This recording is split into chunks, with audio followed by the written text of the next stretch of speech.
Well, hello there, my friends, and welcome to another review of yet another episode of The Mandalorian. Oh, yes, indeed, my dear friends. And no, this was not a good episode. Oh my, oh my. But first, if you haven't seen it yet, and if you do not want it to be spoiled for you, please feel free to leave and watch it, and then come back to my review. Now, it seems to me that Disney are running out of ideas pretty quickly, and this was, of course, yet another filler episode, but this would be okay.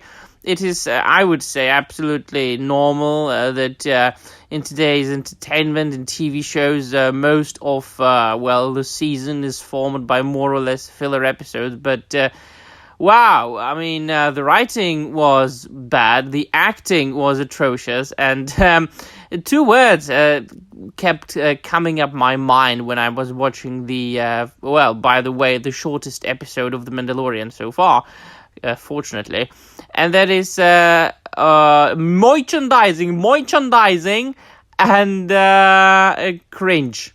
Because it seems to me that the Mandalorians are really taking this themselves too seriously. If you just watch the episode and pay attention to the conversations that the Mandalorians from the Creed, those that are hidden there, are having, with each other, is some, mostly it's bland, vague, nothing, followed by, this is the way, this is the way, this is the way. We must save the child, this is the way, this is the way. We cannot use the jetpacks because it would unsettle the monster, this is the way. And man, listen, the scene when little Grogu is sparring with the other little Mandalorian, I mean, come on. There were two kids, practicing with darts. And the Mandalorians were making a huge deal out of it. Let's make it a duel. Oh. I mean, he who does not know doesn't speak. This is the way, this is the way. I mean, come on. It was like some sort of bloody blood sport, part of film.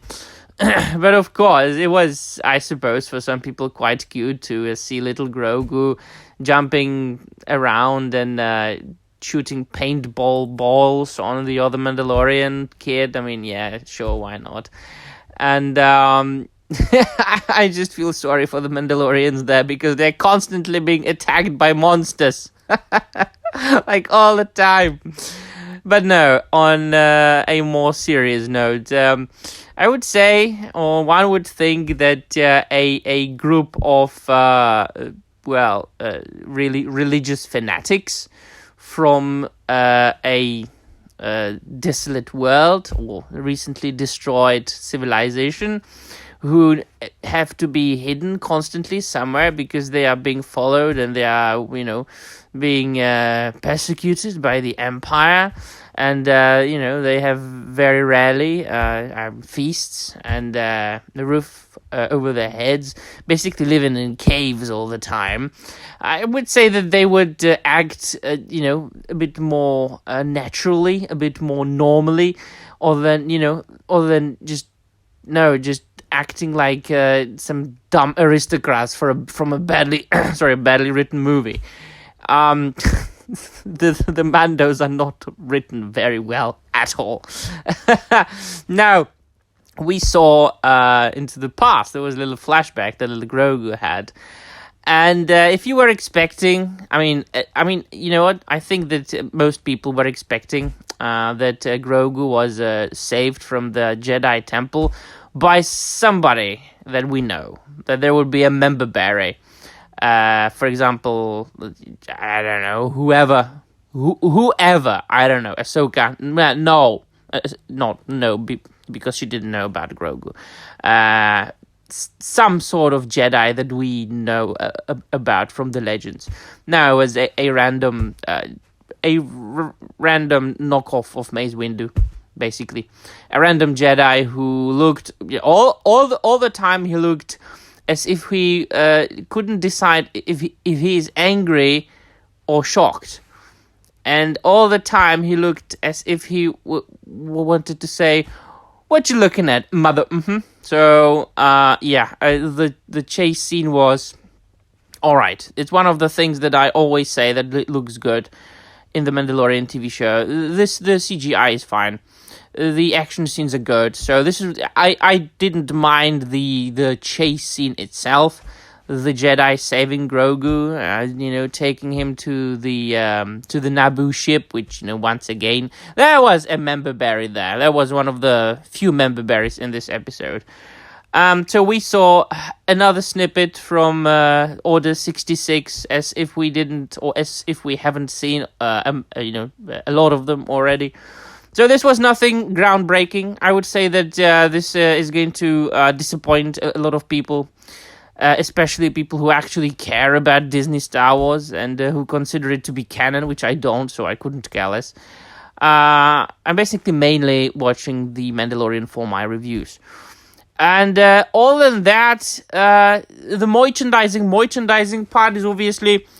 The first time I thought about it was when they saw the little monsters, the little kids of that huge flying monster. And the second time, which was, heed my words and remember, European law said it. Bo-Katan lost one of her shoulder guards so that the armorer could make her a new one with the Mandalorian sigil, with the mythosaur on it. And they did it just so they can make a new action figure with a different shoulder plate. So they can just swap the shoulder plate on the action figure. Otherwise, reuse all the parts from a previous action figure, and there you go. You will pay for another one for a new Bo-Katan. It's a clever business move that I don't blame them for that, but it was clear why they did that. So.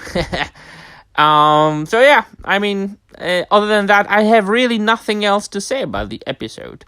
Those were the two highlights that I can remember.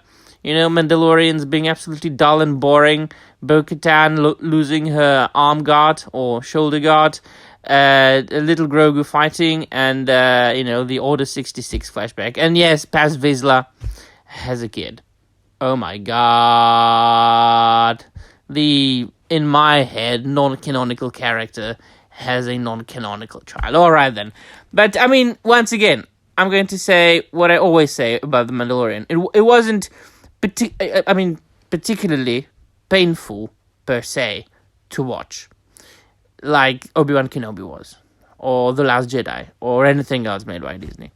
So this, The Mandalorian, and Andor are the least painful things to watch as far as Disney Star Wars. Alright then. Let me know in the comments down below what you think, and that will be all. Thank you very much for watching, and I'm out of here.